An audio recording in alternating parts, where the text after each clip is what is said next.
Everyone, welcome to Anubha study facts. आज हम बात कर रहे हैं guys MPTET previous year paper की। इसका हम पार्ट 2 लेकर आए हैं। पार्ट 1 मैं आपसे कल डिस्कस कर चुकी हूँ और मैंने यूट्यूब पर एक कम्युनिटी में एक पोल शेयर किया था जिसमें मैंने आपको टाइमिंग दी थी। तो 6 AM और 9 AM पर वोट मिले हैं, जिसमें से 6 AM में ज्यादा वोट है। तो जो आपको वीडियो देखने को मिलेगी, थोड़ा सा शेड्यूल आप यहाँ पर समझ लीजिए। 6 AM में पूरी कोशिश करूंगी कि आपको 6 बजे सुबह और पर डे आपको एमपीटेट प्रीवियस ईयर पेपर की वीडियो देखने मिले और 7 बजे 7 AM आपका एमपीटेट का मॉक टेस्ट। ये पूरी कोशिश रहेगी गाइज मेरी। और इसमें अभी तक 8 से 9 स्टूडेंट्स ने एनरोल कर लिया है हमारे एमपीटेट मॉक टेस्ट में, जो कि लिंक मैंने आपको कहां पर टेलीग्राम पर शेयर की हुई थी। तो टेलीग्राम पर मैंने लिंक शेयर की थी, वहां से 8-9 स्टूडेंट्स ने एनरोल किया है। एनरोल बिल्कुल फ्री ऑफ कॉस्ट है, 1 रुपए भी आपको वहां नहीं देना है। और बार बार मैं ये जरूर कहूंगी, ये कोई स्पॉन्सर वीडियो नहीं है, केवल एक छोटी सी इच्छा थी कि आप लोगों को एमपीटेट के मॉक टेस्ट लगाने को मिल जाए, कैसे भी मिले, और बिल्कुल वो फ्री ऑफ कॉस्ट है। तो वो मिल चुके हैं और मैं पूरी कोशिश कर रही हूँ वहां पर कि बेहतरीन थोड़ा सा ला पाऊं आप लोगों के लिए। तो सबसे पहले इन्फॉर्मेशन ये थी कि हम 6 बजे एमपीटेट प्रीवियस ईयर पेपर की आपको वीडियो देखने मिलेगी और 7 बजे आपको एमपीटेट का ही एक मॉक टेस्ट लगाना है, जो कि 10 क्वेश्चन का रहेगा और 10 मिनट का रहेगा। एक क्वेश्चन 1 मिनट। पैटर्न थोड़ा वैसा ही रखा है कि निगेटिव मार्किंग जैसे एमपीटेट में नहीं है, तो यहाँ पर भी निगेटिव मार्किंग नहीं है। एक क्वेश्चन 1 नंबर का आता है, तो यहाँ पर भी एक क्वेश्चन 1 नंबर का ही आने वाला है। तो इस तरीके से कुछ शेड्यूल प्लान किया है। अगर आप लोग का ऐसी सपोर्ट बना रहा तो ये जो शेड्यूल है वो आगे तक कंटिन्यू रहेगा। अगर आप लोग ज्यादा से ज्यादा लाइक करके शेयर करेंगे एमपीटेट प्रीवियस ईयर वाले जो सेशंस हैं, तो मुझे बहुत ज्यादा मोटिवेशन मिलेगा और मैं ऐसे ही पर डे आप लोग के लिए वीडियो लेकर आती रहूंगी। तो चलिए आज का सेशन हम शुरू करते हैं, जिसमें आज भी हम 10 क्वेश्चन को ही डिस्कस करेंगे। 10 क्वेश्चन से बहुत सही रहता है, अच्छा एक्सप्लेनेशन भी हो जाता है, समझ भी अच्छा आ जाता है और टाइमिंग भी बहुत ज्यादा वीडियो लेंथी भी नहीं होती है। तो चलिए सेशन शुरू करते हैं। पसंद आए तो लाइक शेयर सब्सक्राइब करना। फर्स्ट क्वेश्चन ये रहा आपकी स्क्रीन पर। During dash stage of cognitive development, children acquire knowledge through manipulating objects. Formal operational, sensory, motor stage, concrete operational और pre-operational। तो गाइस क्वेश्चन आप लोगों ने अच्छे से देख लिया। तो फर्स्ट क्वेश्चन का सेकंड ऑप्शन बिल्कुल सही है, सेंसरी मोटर। अगर आपने प्याजे की थ्योरी नहीं देखी है तो CDP full course by Anubha study facts में ये वीडियो जरूर देख लो आप पहले। उससे क्या है, कंसेप्ट्स क्लियर हो जाएंगे आपके थ्योरी के। तो सेंसरी मोटर में आपने देखा, मैंने उस टाइम भी बताया था, यहाँ पर थोड़ा सा समझ लो। सेंसरी मोटर मतलब क्या होता है, इंद्रिय कामक अवस्था, शैशवावस्था। इसमें बच्चा क्या करता है कि ये जैसे कोई भी चीज उसको दी जाती है तो आपने देखा होगा वो टच करके या मुंह में लेकर देखता है। क्यों? क्योंकि वो अपनी इंद्रियों से चीजें सीख रहा है, चीजों को मैनिपुलेट कर रहा है, देख रहा है कि किस तरीके से, जैसे आप कोई बॉल दे दो तो उस तरीके से फेंक देगा या मुंह में उसको लिक करेगा। तो इस तरीके से क्या है, सेंसरी मोटर, इंद्रिय कामक अवस्था जिसे हम बोलते हैं, इसमें बच्चा चीजों को मैनिपुलेट करना स्टार्ट कर देता है। चीजों की नॉलेज एक्वायर कैसे करेगा, तो वो चीजों को टच करेगा, सेंसेस के थ्रू सीखता है। इस वजह से, सेंसेस की वजह से ही इसको सेंसरी मोटर स्टेज कहा गया है। चलिए नेक्स्ट क्वेश्चन ये रहा आपकी स्क्रीन पर, पढ़िए आप लोग। One way of minimising the effect of diversity is to allow the children to. Questions बहुत अच्छे से पढ़ना है और आंसर देने की कोशिश जरूर कीजिएगा आप लोग अपने अकॉर्डिंग कि भाई इसके आंसर क्या हो सकते हैं। विन ओवर ईच अदर, एक दूसरे पर जीत हासिल करके। ऐसा नहीं है कि हम एक दूसरे पर जीत हासिल करके किसी भी चीज को बच्चों को ये बिल्कुल नहीं सिखाएंगे। फिर है अलग अलग समूह में काम कर कर, अपने स्वयं के छोटे समुदायों को शुरू कर कर, या फिर सोशलाइज विद ईच अदर, एक दूसरे के साथ मेलजोल बढ़ाने की। तो इसका क्या है, 11th 12th का क्या है, 4th, socialise with each other. सबसे अच्छा ऑप्शन वही माना जाएगा जहां पर आप एक दूसरे को लेकर आगे बढ़ रहे हैं। ये नहीं कि हम अपना कुछ देख रहे हैं, दूसरा व्यक्ति कुछ देख रहा है, या हम किसी को नीचा गिराकर खुद आगे बढ़ रहे हैं। हमें क्या करना है, सोशलाइज करना है और सोशलाइज विद ईच अदर, एक दूसरे के साथ आगे बढ़ना। इस तरीके से हमारा आंसर बिल्कुल सही हो जाएगा। चलिए आगे बढ़ जाते हैं। नेक्स्ट क्वेश्चन ये रहा आपकी स्क्रीन पर, पढ़िए आप लोग। क्वेश्चन पढ़ने के बाद समझने की कोशिश जरूर करो कि क्या कहने वाला है क्वेश्चन, किस तरीके से पूछ रहा है, क्वेश्चन में क्या पूछा जा रहा है। तो आप लोगों को खुद से ही बहुत हद तक समझ में आने लगेगा। According to Ivan Pavlov, ideas of classical conditioning, a particular natural response to a stimulus becomes a conditioned response to another associated stimulus.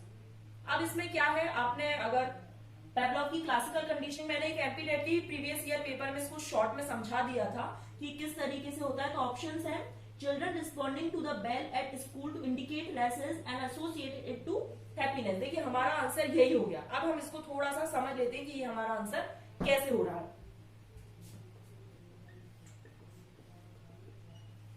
अब ये हमारा आंसर कैसे है, तो आइवन, सबसे पहले तो ये समझ लो, आइवन पेवलॉव ने क्लासिकल कंडीशनिंग दी है। अब इसमें इन्होंने क्या कहा है, कंडीशनिंग बच्चे की इस प्रकार से हो जाती है, जैसे आपने देखा होगा स्कूल में जब बेल रिंग होती थी, या तो बीच में जो हमारे लंच की होती थी उसमें हमको पता चल जाता था कि 3 पीरियड के बाद जो भी बेल रिंग होगी वो हमारी रेसेस की होगी, वहां पर हम लंच करने वाले होंगे। तो क्या एक अलग एक्साइटमेंट रहती थी, मतलब हम 5-10 मिनट पहले से प्रिपेयर हो जाते थे। भले ही हमारे पास वॉच ना हो, लेकिन हमें एक अनुमान लगता रहता था कि हाँ अब हमारी रेसेस का टाइम हो रहा है।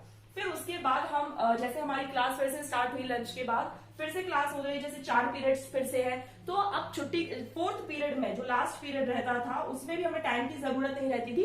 हमें अपने आप से एक अनुमान लग जाता था कि हाँ अब हमारी छुट्टी होने वाली है, बेल रिंग होगी और हम घर पहुंच जाएंगे। तो जैसे ही बेल रिंग होगी हम क्या करेंगे, उस मतलब बेल रिंग पूरी हो भी नहीं पाएगी उससे पहले ही बैग जो है वो पूरे पैक हो जाते थे। क्या हो जाते थे, बैग पूरे पैक हो जाते थे।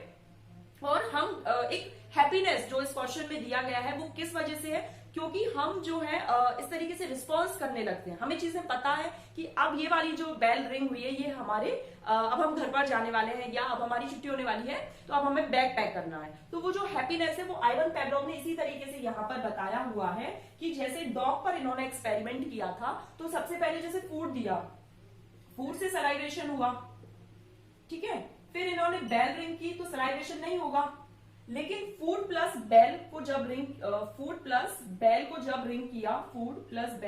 रिंग किया गया, कॉन्टिन्यूस ऐसा किया गया, सलाइवेशन हुआ। क्यों? क्योंकि यहाँ पर फूड भी था, लेकिन जब फूड को हटा दिया गया और बेल को रिंग किया तो भी सलाइवेशन हुआ। मतलब इस तरीके से उसकी कंडीशनिंग हो चुकी थी।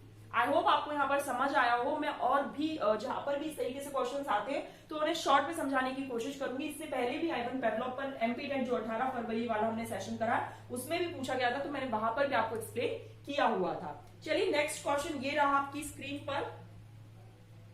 According to cognitivism, learning is defined as a change in the learner's behaviour, schema, mindset या फिर मोरल्स। तो अब इसका जो क्वेश्चन है वो आप समझ रहे होंगे कि किस तरीके से क्या पूछा जा रहा है, कि जो संज्ञानात्मक बाद है उसके अनुसार अधिगम को शिक्षार्थी के डैश में बदलाव के रूप में परिभाषित किया जाता है। तो देखो गाइज यहाँ पर थोड़ा सा समझो। स्कीमेटा, स्कीमा की बात किसने की है? पियाजे ने। पियाजे का कौन सा सिद्धांत है? कॉग्निटिव डेवलपमेंट, संज्ञानात्मक विकास का सिद्धांत, ठीक है। तो स्कीमा क्या है? Pockets of knowledge, pockets of knowledge. यहां पर आपको डायग्राम में भी दिख रहा होगा पॉकेट्स ऑफ नॉलेज। तो पॉकेट्स ऑफ नॉलेज क्या है? ये क्या है? ये डस्टर है। ये क्या है? ये मार्कर है। अब आप इसमें कंफ्यूज नहीं होंगे, क्योंकि आपको पता है ये डस्टर है, ये मार्कर है। अब आप ये तो नहीं कहेंगे ना ये मार्कर है, ये डस्टर है। क्यों? क्योंकि आपके दिमाग में क्या है, इस चीज का स्कीमा बना हुआ है, पॉकेट्स ऑफ नॉलेज। पता है आपको कि किस चीज को क्या कहा जाता है। ये व्हाइट बोर्ड है, इसे आप ब्लैक बोर्ड तो नहीं कहेंगे, या फिर इसे आप स्मार्ट बोर्ड तो नहीं कहेंगे। क्यों? क्योंकि आपको पता है, ये आपके दिमाग में, माइंड में ये सब स्कीमा बने होते हैं। पॉकेट्स ऑफ नॉलेज, चीजों के स्कीमा बन जाते हैं, हमें पता रहता है कौन सी चीज क्या है। तो ये पियाजे के द्वारा ये टर्म दिया गया था। ये पियाजे की थ्योरी जरूर देख लो, 2-3 वीडियोस है पियाजे के ऊपर, एक एमसीक्यू के ऊपर, पियाजे की थ्योरी पर एमसीक्यूज भी बनाए हुए हैं कि किस तरीके से क्वेश्चन पूछे जाते हैं, तो वो भी। और ये भी याद रख लो कि किस प्रकार का सिद्धांत दिया, तो कॉग्निटिव डेवलपमेंट, संज्ञानात्मक विकास का सिद्धांत दिया गया। चलिए नेक्स्ट क्वेश्चन ये रहा आपकी स्क्रीन पर। According to Wingham, what does an aptitude test disclose? The tendencies and capacities inherent in the individual's original constitution, the achievement in different disposition, the readiness to acquire proficiency and exercise ability, the strength of the different disposition. तो देखिए guys, कुछ कुछ क्या है आपके यहाँ पर बिल्कुल फैक्चुअल सी चीजें आएंगी, तो वो आपको एज इट इज लर्न ही करना है। जैसे कोई स्टेटमेंट है वो भी हम लर्न कर लेते हैं, तो ये वर्किंगहम के हिसाब से है, ये थोड़ा सा आपको लर्न करना पड़ेगा। तो 15 का ये थर्ड ऑप्शन बिल्कुल करेक्ट है। चलिए नेक्स्ट क्वेश्चन पर बढ़ जाते हैं, और नेक्स्ट क्वेश्चन ये रहा आपकी स्क्रीन पर।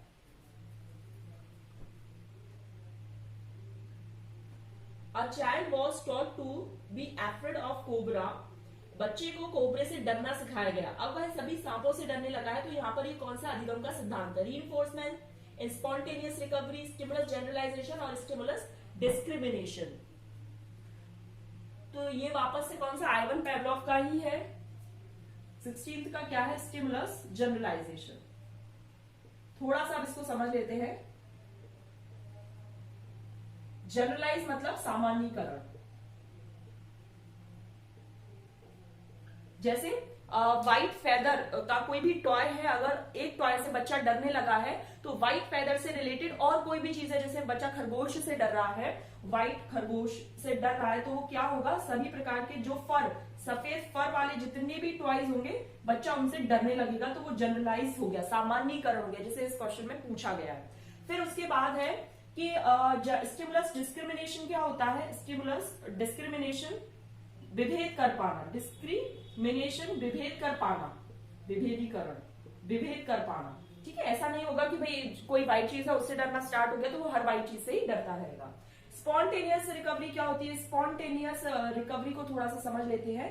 जैसे कोई भी लर्निंग हुई, अब वो जैसे डॉग में सलाइवेशन होता था, तो अब थोड़े टाइम के लिए सलाइवेशन अगर रुक गया और वापस से बेल की आवाज से सलाइवेशन स्टार्ट हो गया, दैट्स कॉल्ड स्पॉन्टेनियस रिकवरी। मतलब पहले कोई एक्टिविटी स्टार्ट हुई लेकिन अब वो थोड़े टाइम के लिए रुक गई, लेकिन वापस से आपने किसी चीज को पुश किया और वापस से लर्निंग स्टार्ट हो जाती है, that's called spontaneous recovery. I hope यहाँ पर आपको समझ आ गया होगा। डिस्क्रिमिनेशन विभेदीकरण और जनरलाइजेशन मतलब एक समान जैसी चीजें, जैसे व्हाइट फर की चीजों से डरना, यहाँ पर कोबरा स्नैक्स का दिया है, तो उस तरीके से सारी चीजों से डरना मतलब जनरलाइज करना, सामान्यीकरण करना। चलिए नेक्स्ट क्वेश्चन ये रहा आपकी स्क्रीन पर। Carl Jung approach for a personality assessment, judging perception, structured और प्रोजेक्टिव। तो कार्ल युंग का ये जो है फोर्थ ऑप्शन बिल्कुल सही है। और युंग की आप एक्सट्रोवर्जन और इंट्रोवर्जन भी आप याद रख सकते हैं, इन्होंने पर्सनैलिटी के टाइप बताए थे, तो फोर्थ ऑप्शन बिल्कुल करेक्ट हो जाएगा। नेक्स्ट क्वेश्चन ये रहा आपकी स्क्रीन पर। Which of the following is the term used to denote inborn patterns of behaviour that are biologically determined. अब बायोलॉजिकली डिटरमाइंड क्या होता है? अराउजल, ड्राइव्स, इंस्टिंक्ट और इंसेंटिव्स। तो अराउजल, ड्राइव्स और इंसेंटिव्स, तो ये जब हमारी किसी भी चीज की नीड होती है, ड्राइव रिडक्शन थ्योरी का पार्ट है, लेकिन जो इंस्टिंक्ट्स होती हैं ये इनबॉर्न होती है। मैकडूगल के द्वारा 14 इंस्टिंक्ट के बारे में बात की गई है, आपको याद रखना है, क्योंकि ये क्वेश्चन भी प्रीवियस ईयर में पूछा गया है। इंस्टिंक्ट्स कितनी है? 14 है। किसके द्वारा दी गई? तो मैकडूगल के द्वारा दी गई है। चलिए नेक्स्ट क्वेश्चन ये रहा आपकी स्क्रीन पर। सेकंड लास्ट क्वेश्चन है, विच of the following is a part of process of memory, which of the following is not बिल्कुल ध्यान से पढ़िएगा। Storing information, encoding, acting on information और रिट्रीविंग। तो स्टोर करना, एनकोड करना और रिट्रीव करना ये तो मेमोरी का पार्ट है, लेकिन acting on information this is not a part of memory. तो ये ऑप्शन थर्ड बिल्कुल सही हो जाएगा। स्टोर करना, एनकोड करना, रिट्रीव करना ये मेमोरी के पार्ट है, लेकिन किसी भी इंफॉर्मेशन पर एक्ट करना ये मेमोरी का पार्ट नहीं है। चलिए आज के लिए लास्ट क्वेश्चन ये रहा आपकी स्क्रीन पर। What substage of cognitive development is apparent when a baby learns to press the play button on the iPad in order to play his favorite nursery rhyme? तो क्या होगा? Coordination of secondary schemes, primary circulation reaction, secondary circulation reaction और tertiary circular reaction. तो जब जो संज्ञानात्मक विकास की वो कौन सी उप अवस्था है, जब एक बच्चा अपनी पसंदीदा नर्सरी कविता देखने के लिए आईपैड पर प्ले बटन दबाना सीखता है, तो यहाँ पर कोऑर्डिनेशन ऑफ सेकेंडरी स्कीम्स है। तो ये हमारा 20 का फर्स्ट ऑप्शन बिल्कुल करेक्ट हो जाएगा। तो गाइज यहाँ पर हमने 10 क्वेश्चंस अपने डिस्कस कर लिए जो कि प्रीवियस ईयर एमपीटेट में पूछे गए। आई होप आपको सेशन पसंद आया हो। पसंद आए तो लाइक शेयर सब्सक्राइब करना और शेयर जरूर कर देना अलग अलग सोशल मीडिया हैंडल्स जहां पर भी आप जुड़े हो। एमपीटेट के प्रीवियस ईयर क्वेश्चन को हम लोग डिस्कस कर रहे हैं। इससे आपको वर्ग 3 एमपीटेट जो कि अपकमिंग एग्जाम है उसमें बहुत ज्यादा हेल्प मिलने वाली है और एनरोल कर लेना बिल्कुल फ्री ऑफ कॉस्ट है। उसकी जो लिंक है वो टेलीग्राम पर शेयर कर देती हूँ मैं। और टेलीग्राम की जो लिंक है वो आपको डिस्क्रिप्शन बॉक्स में मिल जाएगी। चलिए नेक्स्ट वीडियो में मिलेंगे। थैंक्स।